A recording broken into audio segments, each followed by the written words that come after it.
ഏറ്റവും ആദരണീയനായ വൈദിക ശ്രേഷ്ഠൻ, ശുശ്രൂഷകരെ, എന്നെ കേൾക്കുന്ന സ്നേഹമുള്ളവരെ, പെന്തിക്കോസ്തി പെരുന്നാളിന് ശേഷമുള്ള ഈ ദിവസങ്ങളിൽ നമ്മൾ ഏറ്റവും കേട്ട് പരിചയിച്ചതും നമ്മുടെ നെഞ്ചിൽ നിൽക്കുന്നതുമായ ഒരു തിരുവചനമാണ് നമ്മളിന്ന് കേട്ടത്.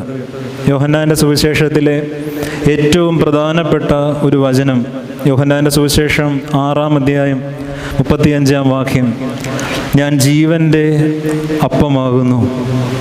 തുടർന്നുള്ള വചനങ്ങൾ നമുക്കറിയാവുന്നതാണ്. എൻ്റെ അടുക്കൽ വരുന്നവന് വിശക്കുകയില്ല, ദാഹിക്കുകയില്ല. എന്നെ ഭക്ഷിക്കുന്നവൻ, അവനിൽ ഞാൻ വസിക്കും, എന്നിൽ അവൻ വസിക്കും. ഇതെല്ലാം കേട്ട് നമ്മൾ പരിചിതമായ വചനങ്ങളാണ് പ്രിയമുള്ളവരെ. ജീവൻ്റെ അപ്പമാകുന്നു എന്ന ഒരു തിരുവചനം നമ്മുടെ ആയുഷ്കാലം മുഴുവൻ നമ്മൾ